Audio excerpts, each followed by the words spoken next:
William Butler Yeats, Part 1. Yeats is widely considered to be one of the greatest poets of the 20th century. W.H. Auden assigned Yeats the high praise of having written, quote, some of the most beautiful poetry, end quote, of modern times. Seamus Heaney commended Yeats for continually altering and refining his poetic craftsmanship. Quote, he is, indeed, the ideal example for a poet approaching middle age, Heaney declared. He reminds you that revision and slog work are what you may have to undergo if you seek the satisfaction of finish. He bothers you with the suggestion that if you have managed to do one kind of poem in your own way, you should cast off that way and face into another area of your experience until you have learned a new voice to say that area properly. Throughout his last years, Yeats' creative imagination remained very much his own, isolated to a remarkable degree from the successive fashions of modern poetry, despite his extensive contacts with other poets. Literary modernism held no inherent attraction for him, except perhaps in its general association with youthful vigor. He admired a wide range of traditional English poetry and drama, and he was simply unconcerned that during the last 2 decades of his life, his preference for using rhyme and strict stanza forms would set him apart from the vogue of modern poetry. Yeats wanted poetry to engage the full complexity of life, but only insofar as the individual poet's imagination had direct access to experience or thought, and only insofar as those materials were transformed by the energy of artistic articulation.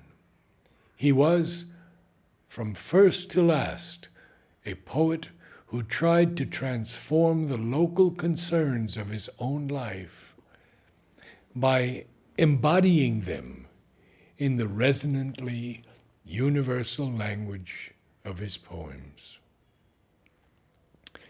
His brilliant rhetorical accomplishments, strengthened by his considerable powers of rhythm and poetic phrase, have earned wide praise from readers and especially from fellow poets, including Auden, who praised Yeats as the savior of English lyric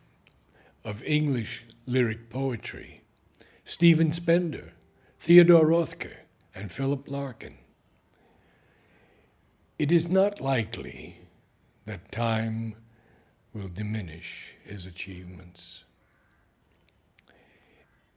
In the future poetry, Sri Aurobindo writes, the human intelligence seems on the verge of an attempt to rise through the intellectual into an intuitive mentality. It is no longer content to regard the intellect and the world of positive fact as all, or the intellectual reason as a sufficient mediator between life and the spirit, but is beginning to perceive that there is a spiritual mind which can admit us to a greater and more comprehensive vision. This does not mean any sacrifice of the gains of the past, but a raising and extending of them not only by a seeking of the inner as well as the outer truth of things, but also of all that binds them together, and a bringing of them into true relation and oneness. A first opening out to this new way of seeing is the sense of the work of Whitman and Carpenter and some of the recent French poets, of Tagore and Yeats and A.E., of Meredith and some others of the English poets. The indication that we get in these and other English poets opens to a clearer totality in the two great Irish voices. They have, helped by the strand of a spiritual lucidity of thought in the finer Celtic mind, a sustained and conscious idea of the thing that is most inwardly stirring them to utterance. That shapes into a singular light, delicacy, and beauty the whole of Yeats' poetry. The Spirit gives us not only a greater light of truth and vision, but the breath of a greater living. For the Spirit is not only the self of our consciousness and knowledge, but the great self of life. To find ourself and the self of things is not to go through a rarefied ether of thought into nirvana, but to discover the breath of greater life, whole greatest integral power of our complete existence. This need is the sufficient reason for attaching the greatest importance to those poets in whom there is the double seeing of this twofold power, the truth and reality of the eternal self and spirit in man and things, and the insistence on life. All the most significant and vital work in recent poetry has borne this stamp. The rest is of the hour, but this is of the future. It is the highest note of Whitman, widening, as in one who seeks and sees much, but has not fully found. A greater pioneer poetry, an opening of a new view, rather than a living in its accomplished fullness.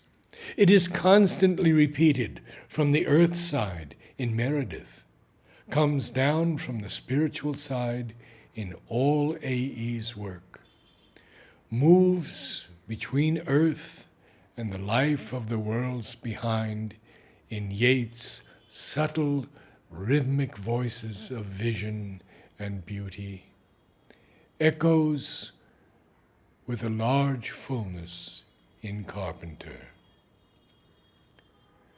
But in more recent work, it is precisely the recovery of this supreme power of speech on that loftier and subtler level, which to one who comes freshly to this poetry breaks out with a sense of satisfying surprise and discovery.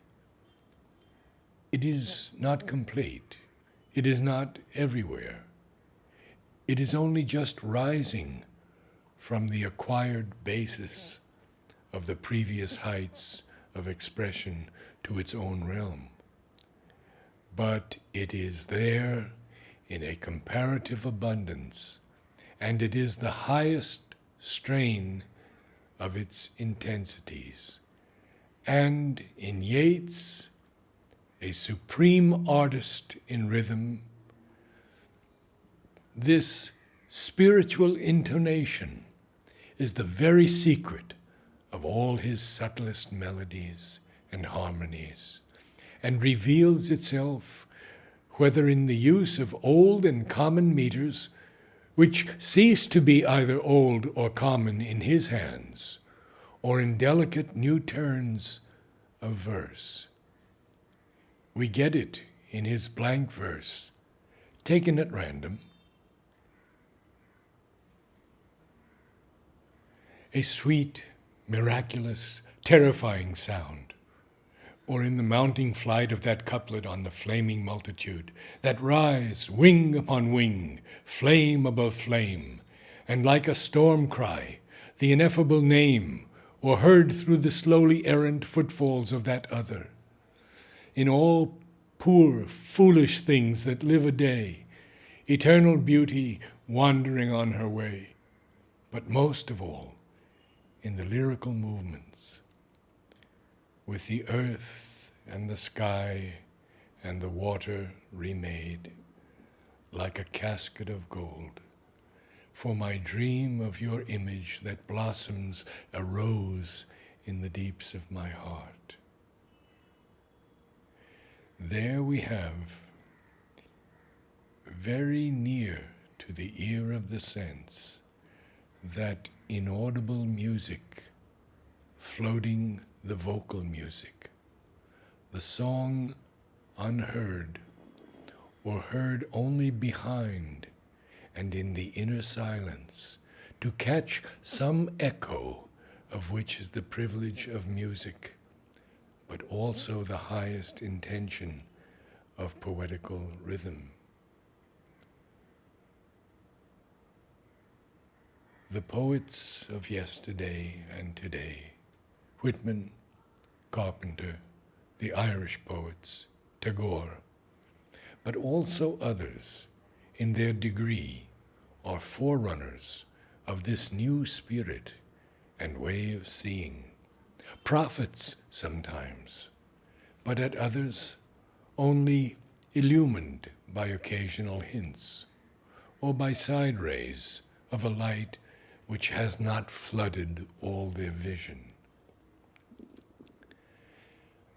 I may take for my purpose 4 of them, whose names stand behind or are still with us, and their station already among those whose work endures.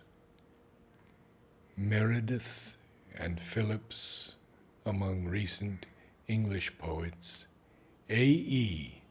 and Yeats of the Irish singers. The perfection here of Yeats' poetic expression of things occult is due to this, that at no point has the mere intellectual or thinking mind interfered. It is a piece of pure vision, a direct sense, almost sensation of the occult. A light, not of earth, flowing through without anything to stop it or to change it into a product of the terrestrial mind.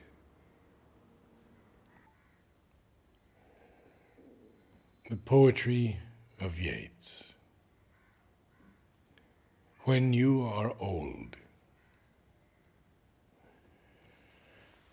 When you are old and gray and full of sleep, and nodding by the fire, take down this book and slowly read, and dream of the soft look your eyes had once, and of their shadows deep. How many loved your moments of glad grace, and loved your beauty, with love false or true. But one man loved the pilgrim soul in you, and loved the sorrows of your changing face, and bending down beside the glowing bars, murmur a little sadly how love fled, and paced upon the mountains overhead, and hid his face amid a crowd of stars.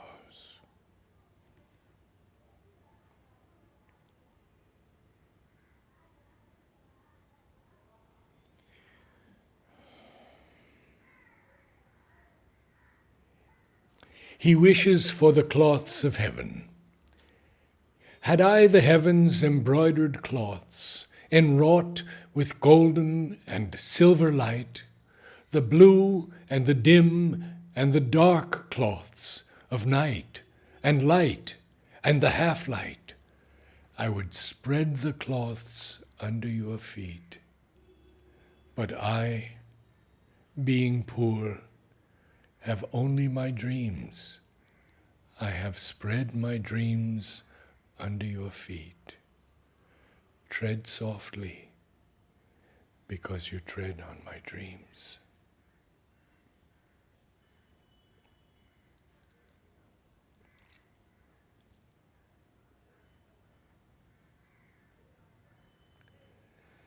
The Lake Isle of Innisfree.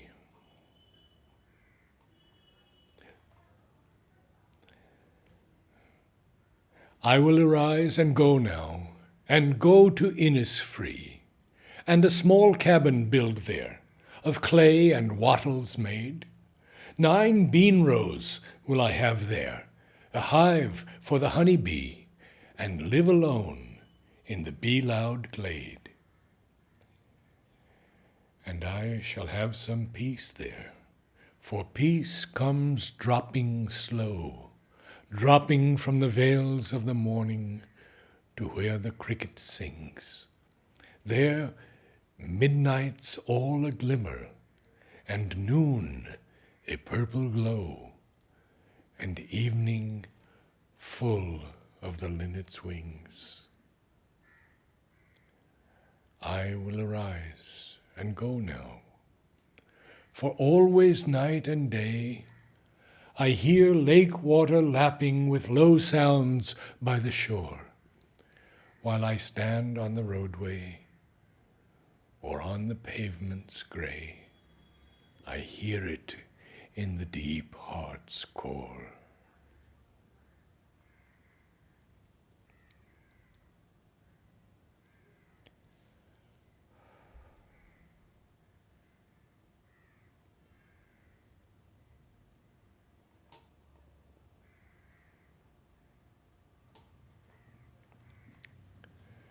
My 50th year. My 50th year had come and gone. I sat a solitary man in a crowded London shop, an open book and empty cup on the marble tabletop. While on the shop and street I gazed, my body of a sudden blazed, and 20 minutes, more or less, it seemed so great my happiness that I was blessed and could bless.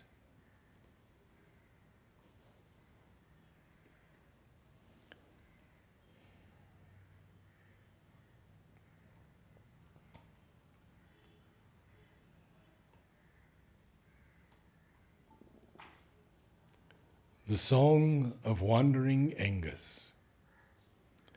I went out to the hazelwood, because a fire was in my head, and cut and peeled a hazel wand, and hooked a berry to a thread.